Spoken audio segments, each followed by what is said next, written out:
Assalamualaikum warahmatullahi wabarakatuh.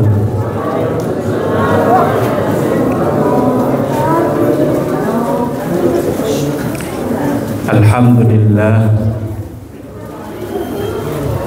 Alhamdulillah, bi ni'matihi tatimmus shalihat.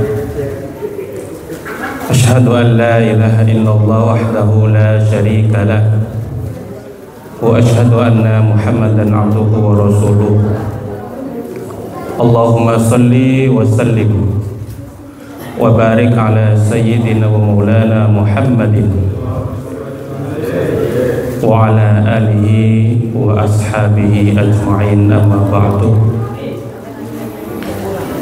Al-mukarram wal muhtaram, para alim, para ulama, para guru, tokoh masyarakat, khususnya takmir Masjid Al-Mu'minun beserta seluruh jamaah yang hadir pada malam ini.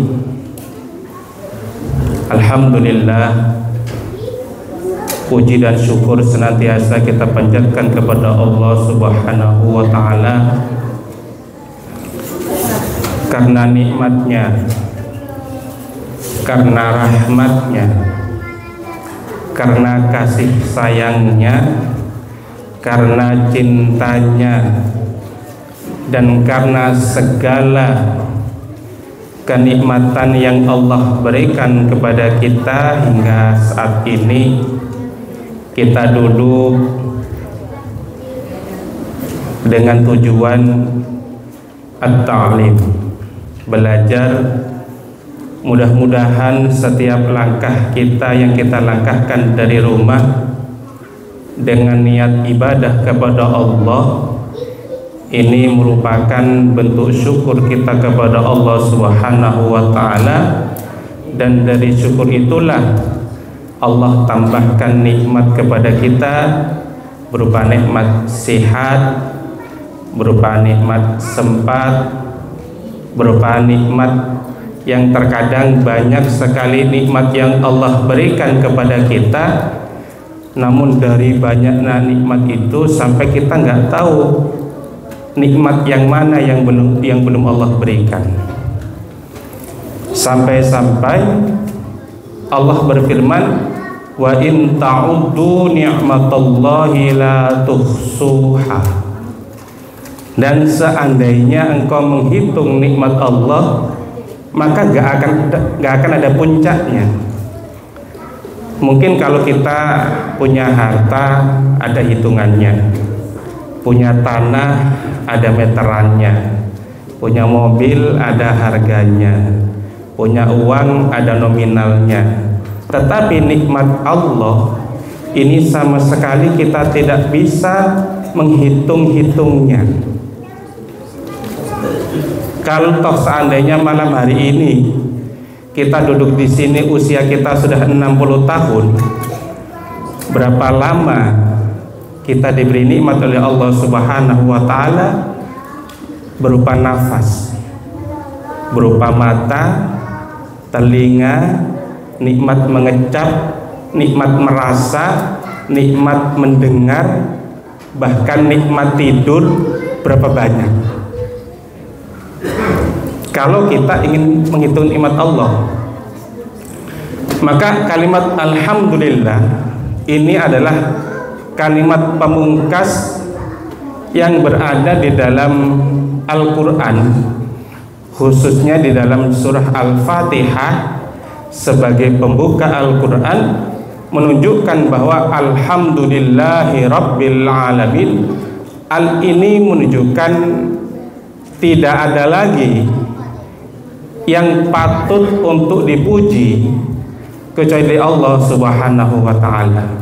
Maka kalimat alhamdulillah itu dikatakan lebih umum daripada syukur. Kenapa? Kalau syukur itu bersyukur karena nikmat yang Allah berikan kepada kita berupa nikmat yang bisa kita rasakan. Namun ketika pujian tanpa nikmat yang kita rasakan pun itu adalah merupakan bagian rasa syukur kita kepada Allah Subhanahu wa taala. Salat beserta salam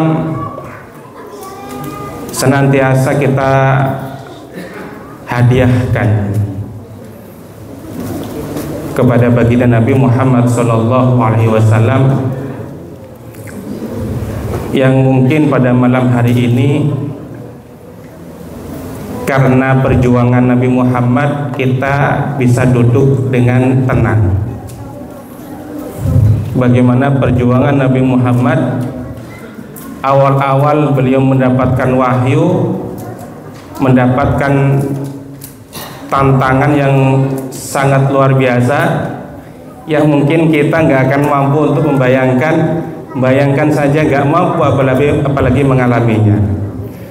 Maka kalimat Allahumma salli wa sallim wa barik ala sayyidina maulana Muhammadin wa ala alihi wa sahbihi ajma'in merupakan wasilah agar segala doa-doa kita dikabulkan oleh Allah Subhanahu wa taala.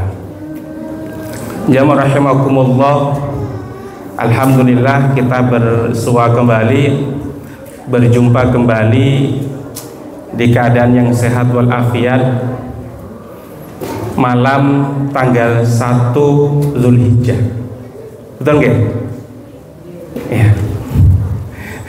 Malam tanggal 1 Zulhijjah, yang artinya besok kita sudah masuk tanggal 1 Zulhijjah.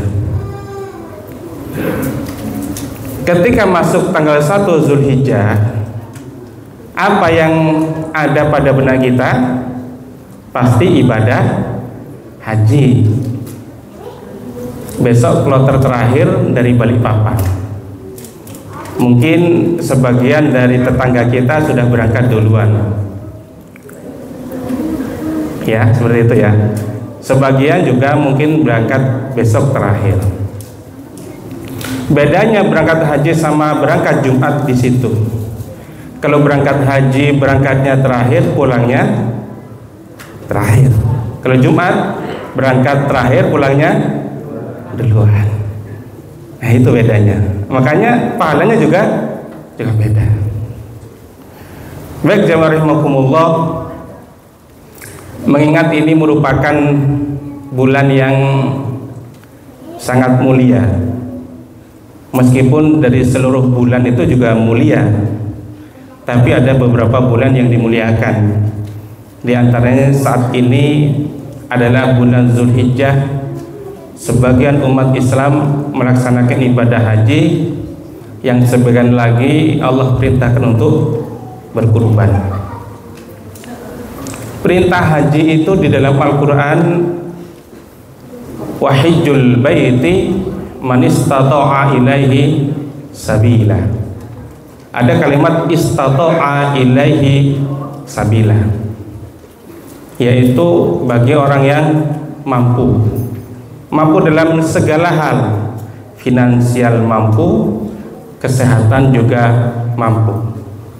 Maka tidak banyak dari kita yang mungkin sampai saat ini, termasuk saya pribadi, ini belum berangkat haji, kategori mungkin belum mampu ya. Kategori belum mampu. Bersamaan dengan ayat ini, Allah ingin melihat sejauh mana sih rasa syukur kita kepada Allah, yaitu surah Al-Kautsar. Inna a'tainakal kautsar fasholli li rabbika wanhar. Ayat yang sedikit ini ternyata cakupannya luar biasa. Di awal tadi kita merasakan nikmat yang begitu besar, nikmat yang begitu dahsyat, nikmat yang sangat banyak tak dapat dihitung. Allah sampaikan, inna a'tainakal kautsar, sesungguhnya aku telah memberi kau nikmat yang banyak. Nah, sekarang kita ngitung nikmatnya bagaimana? Sekarang kita bersyukur nikmat itu bagaimana? Allah bilang fasholli li rabbika wanhar, maka sholatlah kamu untuk Tuhanmu, wanhar, dan berkurbanlah. Beberapa hari yang lalu saya mencari kalimat kurban. Di dalam literasi kurban itu ternyata tidak saya temukan kalimat kurban. Yang ada kurban hanya di Indonesia. Kenapa? Karena kurban artinya adalah udhiyah, sehingga dikatakan Idul Adha, bukan Idul Kurban. Namun karena kita sudah terbiasa dengan kurban, ya itulah ulama kita, ulama terdahulu kita itu sangat paham kepada masyarakat, sangat mengenal kepada masyarakat. Ketika menyebut kalimat udhiyah itu rasa-rasa lidah kok susah. Idul apa? Idul Adha. Ada apa? Ada udhiyah. Susah itu. Ulama kita jauh lebih paham ketika kalimat kurban itu disampaikan. Oh, kayaknya kalau kalimat udhiyah itu orang Jawa itu susah,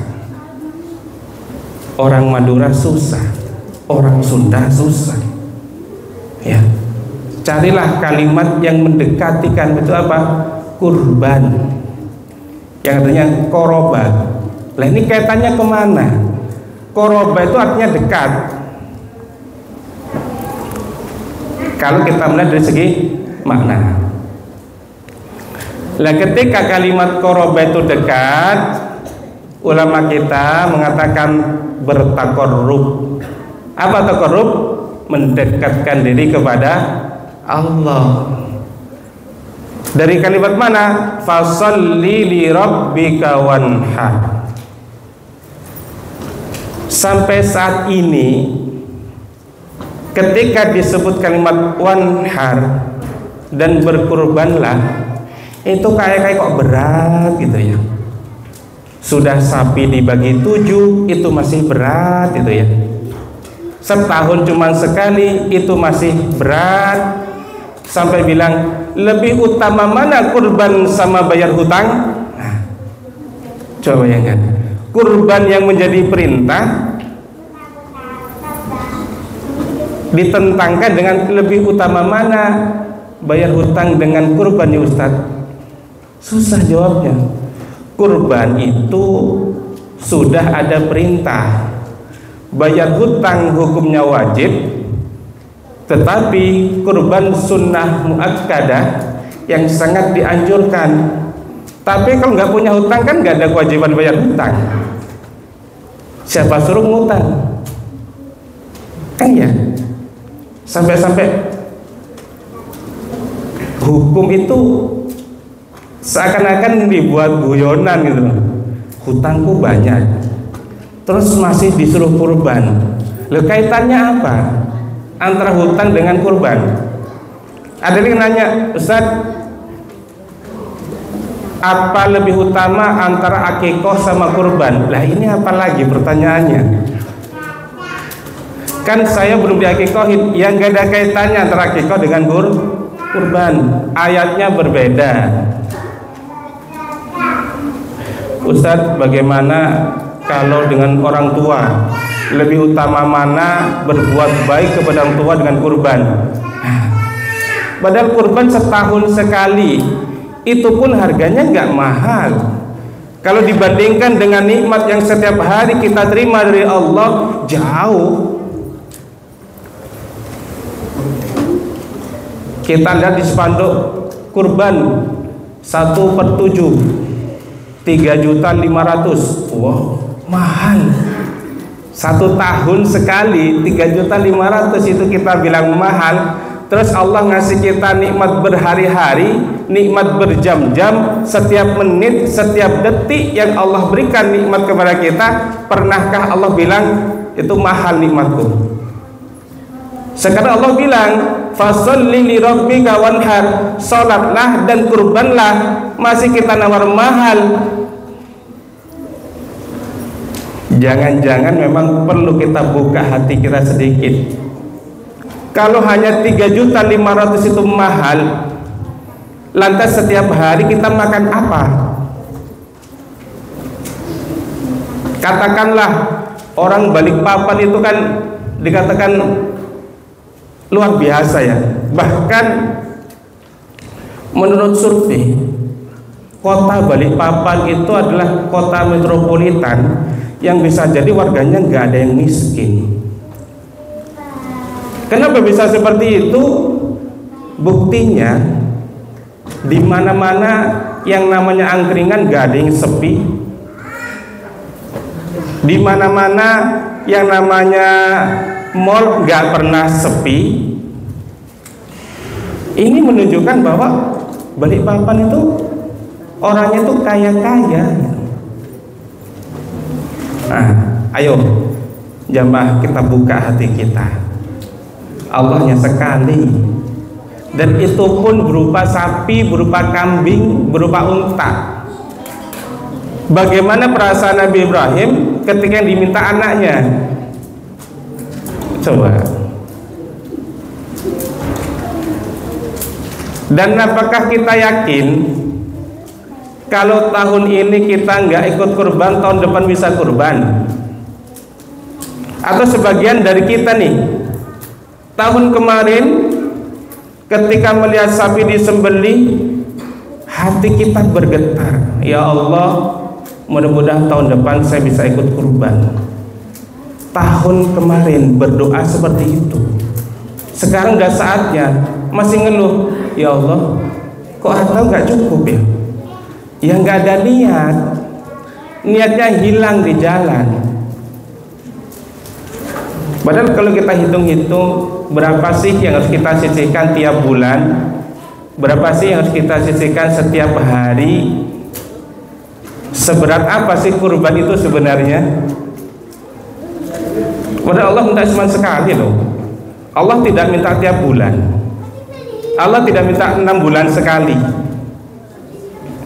Ini bagian dari bagaimana Allah itu melihat kesungguhan kita ketika ibadah kepada Allah. Ingat bahwa orang yang paling mulia itu bukan orang yang setiap tahun berkurban, bukan. Tapi bukan berarti orang mengatakan kurban gak kurban belum tentu masuk surga. Lah pertanyaannya, yang kurban aja nggak masuk surga, paling nggak kurban. Sholat nggak sholat belum tentu masuk surga. Lah yang sholat aja belum tentu masuk surga, apalagi nggak sholat. Kan begitu. Ada orang bilang percuma kurban, nggak pernah sholat. Lah terus yang diharapkan apanya? Udah nggak sholat, nggak kurban. Ya mendingan kurban meskipun nggak sholat, kan gitu. Jadi membandingkan sesuatu itu harus apple to apple, ya. Jadi kalau sholat ya dibandingkannya dengan sholat, bukan antara orang sholat dengan orang yang tidak sholat, ya nggak sebanding. Maka Allah mengatakan yarfa'illahu alladhina amanu minkum walladhina utul ilma darajat. Dan Allah akan mengangkat orang-orang yang beriman di antara kalian dan orang-orang yang senantiasa mencari ilmu. Allah angkat derajatnya dimanapun berada. Maka jamaah rahimakumullah, ini kesempatan langka. Kenapa dikatakan kesempatan yang langka? Karena ada orang mengatakan bahwa bertanya tentang hukum badal kurban, hukum badal haji. Bolehkah mengkurbankan orang tua yang meninggal? Boleh saja. Apakah sampai pahalanya? Belum tentu. Kenapa belum tentu? Kita lihat orang tuanya. Apakah selama hidup orang tuanya itu ada niatan kurban atau enggak? Kalau selama hidup orang yang sudah meninggal tidak ada pernah niat berkurban, sekalipun anaknya semuanya berniat untuk orang tuanya, ya percuma. Kenapa? Ya orang tuanya nggak ada niat untuk kurban. Sama orang haji, hartanya melimpah, tapi dalam hatinya nggak terketuk untuk berangkat haji, lantas meninggal. Apakah boleh dibadalkan? Boleh. Apakah boleh nyampe? Belum tentu. Loh, masalah masih hidup aja nggak ada niat untuk haji. Jadi jamaah rahimakumullah, yang namanya ibadah, in qata amaluhu illa bisalasatin, yang salah satunya adalah awwaladin sholihin yad'ulah, itu adalah ketika orang tuanya itu menurunkan ilmu agama, yang ketika tidak mampu menurunkan ilmu agama, anaknya disekolahkan dengan harapan kemampuannya itu bisa mengangkat derajat orang tuanya, bukan meneruskan perusahaan orang tuanya, bukan meneruskan kandangnya orang tuanya, bukan. Tapi bagaimana anak yang disekolahkan itu ia daulah, mendoakan orang tuanya. Jadi perlu kita pahami bersama bahwa ibadah yang sifatnya tidak mampu dilakukan oleh orang tua semasa hidupnya itu bisa dibadalkan oleh anak cucunya. Secara hukum boleh, tapi secara logika nyampe atau nggak nyampe belum tentu, karena kembali kepada orang tuanya. Apakah semasa hidupnya itu ada niatan untuk melakukannya apa tidak? Kalau nggak ada niatan ya percuma. Kenapa? Innamal a'malu binniyat. Karena sesungguhnya setiap perbuatan itu tergantung dengan niatnya. Kita duduk di masjid 1 hari 1 malam 24 jam tidak ada niat, itu kalah dengan duduk 1 menit yang niat iktikaf. Tergantung niatnya. Kita masuk masjid misalkan hari Jumat, masuk jam 6 pagi tapi nggak ada niat iktikaf, kalah sama yang baru masuk niat iktikaf, sholat 2 rakaat kemudian keluar lagi, kalah. Kenapa? Antara niat ini membedakan antara ibadah dengan yang bukan ibadah. Niat juga membedakan antara ibadah sunnah dan ibadah fardu. Kita sholat asar misalnya, niatnya sholat sunnah, ya nggak sah. Kenapa? Niatnya sudah salah. Begitu juga dengan kurban. Kalau kurban niatnya hanya dipandang orang, niatnya supaya dikira bahwa itu loh mampu kurban. Kalau kita kurban niatnya supaya kita dilihat orang, maka nggak ada gunanya juga. Kenapa? Karena ibadah kurban itu Allah sandingkan dengan kalimat fasholli li rabbika wanhar. Sholatlah kamu dan berkurbanlah. Nah ini yang perlu kita pahami bersama. Jadi ketika kita masih memikirkan apakah saya mampu atau tidak, Allah itu lebih tahu daripada kita. Makanya haji itu Allah sandingkan dengan man istata'a ilaihi sabila. Allah tahu tidak semua orang mampu untuk haji, tapi ketika Allah berbicara tentang sholat, gak ada tuh istato'ah, gak ada. Ketika Allah berbicara tentang puasa, gak ada man istato'ah, gak ada. Kenapa? Allah tahu ukurannya, Allah tahu kadarnya, sehingga secara akal Kalau kita diberi kemampuan dan kita merasa tidak mampu, yaitu salah kita. Coba kita buka hati kita bahwa semakin kita mendekatkan diri kepada Allah, maka semakin mudah hidup ini. Banyak orang yang mungkin kita saksikan di luar sana. Salah satu daerah yang dikatakan sebagai surga dunia, Dubai. Siapa yang tidak kenal Dubai?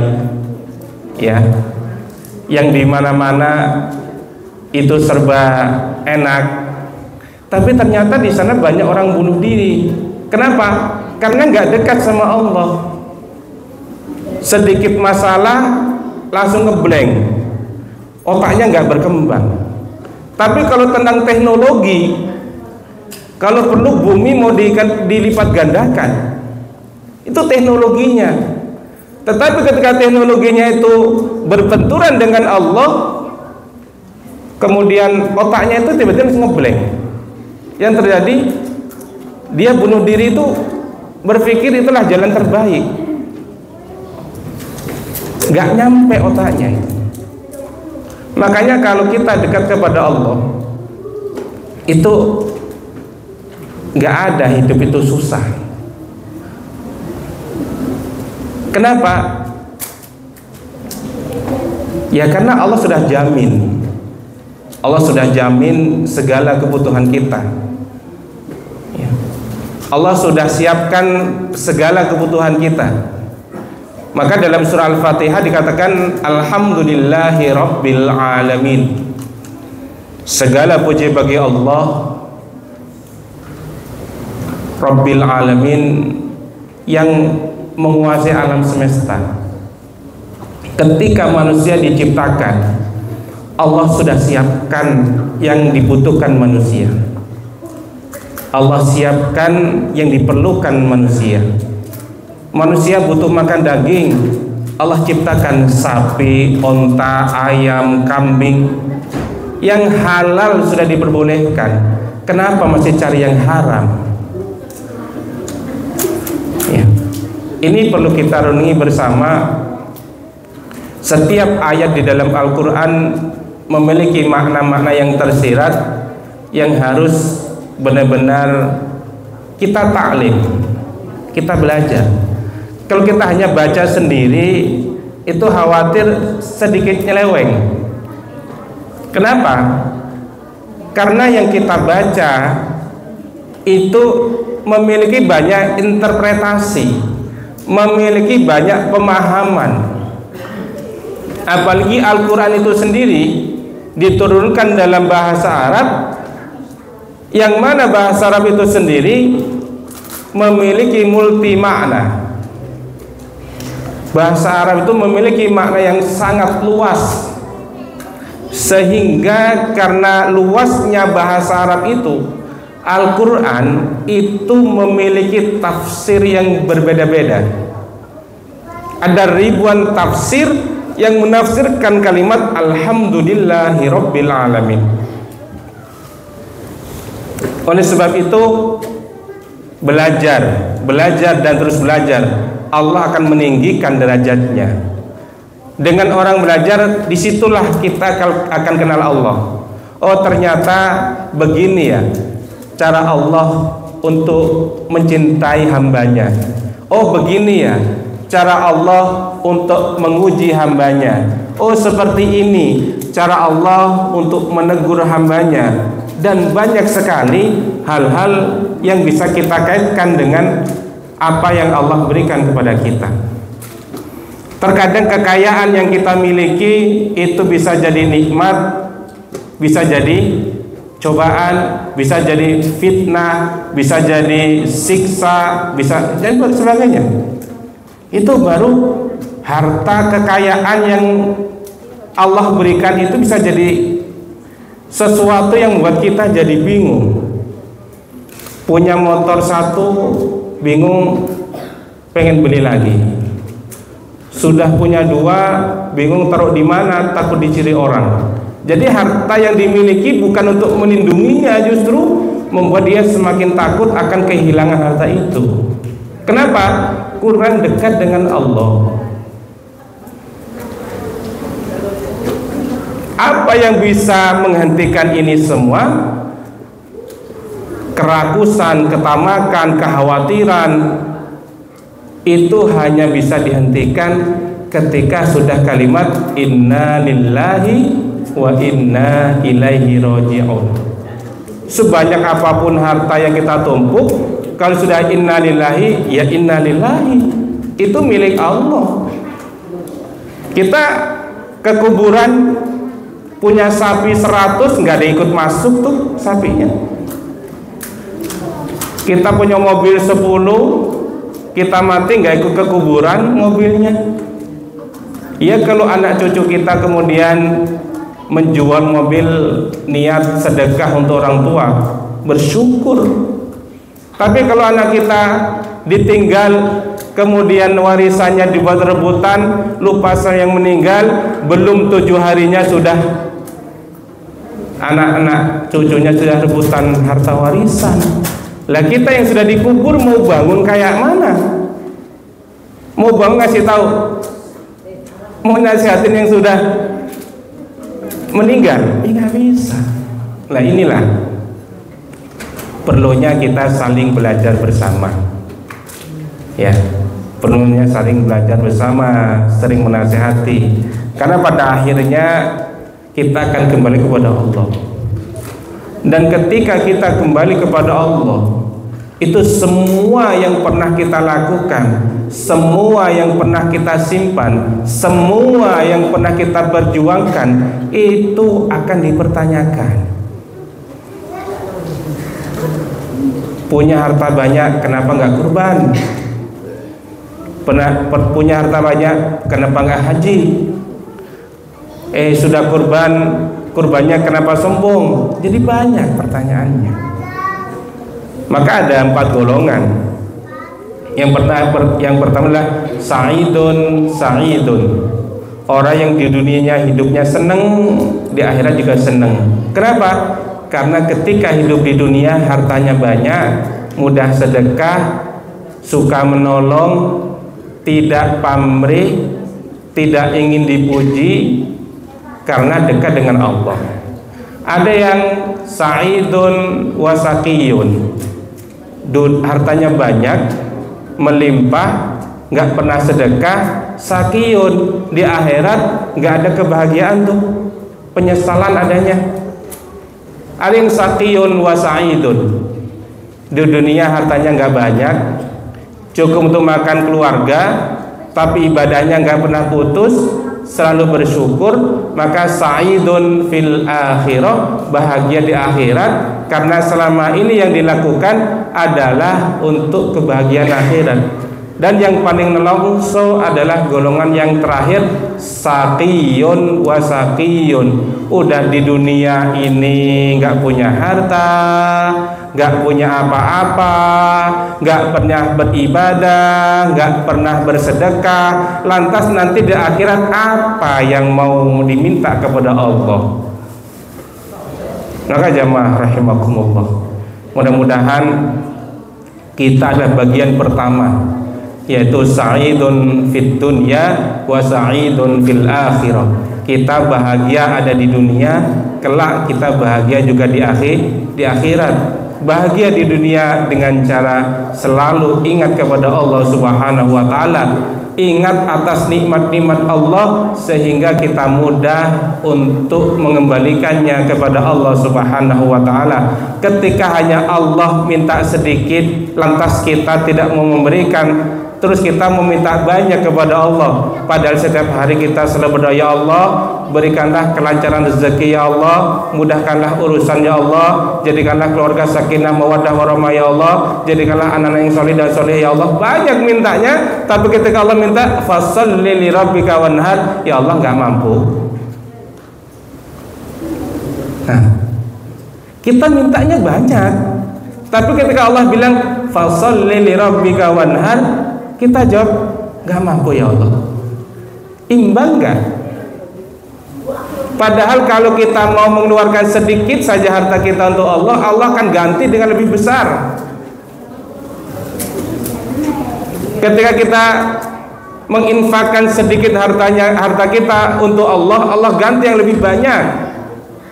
Semakin banyak Allah beri harta, maka disitulah Allah akan mengukur apakah hambaku bersyukur atau tidak. La in syakartum la azidannakum wa la in kafartum inna adzabi lasyadid. Adzabi lasyadid itu bukan di dunia.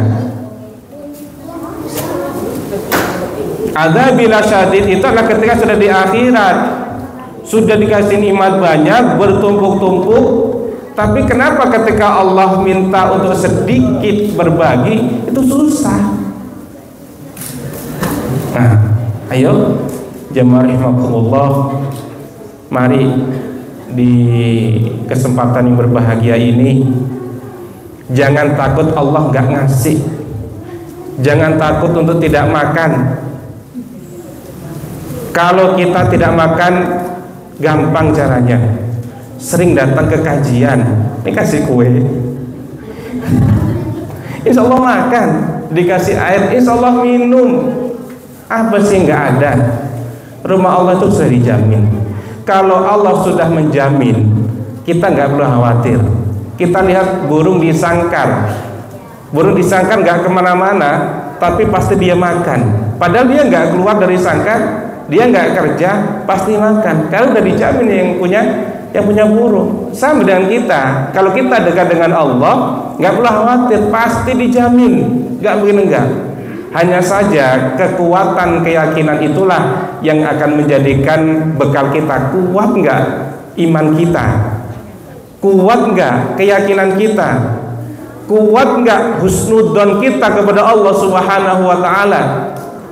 Semakin kita kuat husnudzonnya, semakin banyak kita ingat kepada Allah, maka semakin mudah hidup kita, nggak akan susah. Kenapa? Semuanya dikembalikan kepada Allah. Usahanya nggak lancar, alhamdulillah masih punya usaha, ya kan? Seharian nggak ada naik maksim, alhamdulillah masih sehat. 2 hari nggak ada tarikan maksim, alhamdulillah masih ada tabungan kemarin. Jadi selalu ada hal-hal yang dikembalikan kepada Allah Subhanahu Wa Taala sehingga hidup kita itu tenang. Ya kalau kita hidup memang numpuk hutang, ya siap-siap bayar hutang.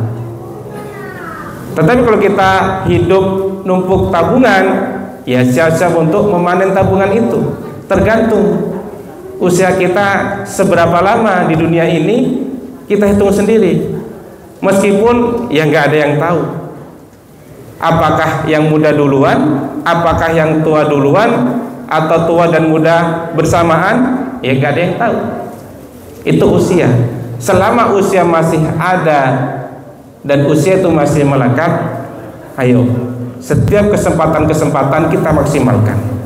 Idul Adha kita maksimalkan Idul Adha, Ramadan kita maksimalkan Ramadan, zakat kita maksimalkan zakat. Kenapa? Karena itu hanya datangnya langka, tidak setiap hari, tidak setiap bulan.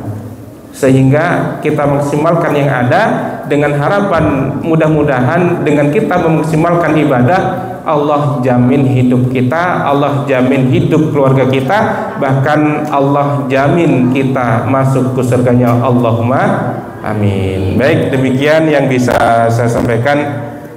Kurang lebihnya mohon maaf apabila ada hal-hal yang kurang berkenan. Hadanallahu wa iyyakum ajma'in. Wassalamualaikum warahmatullahi wabarakatuh.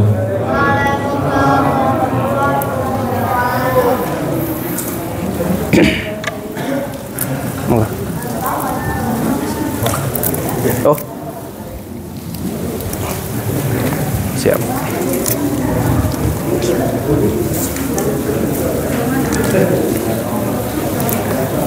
Thank you.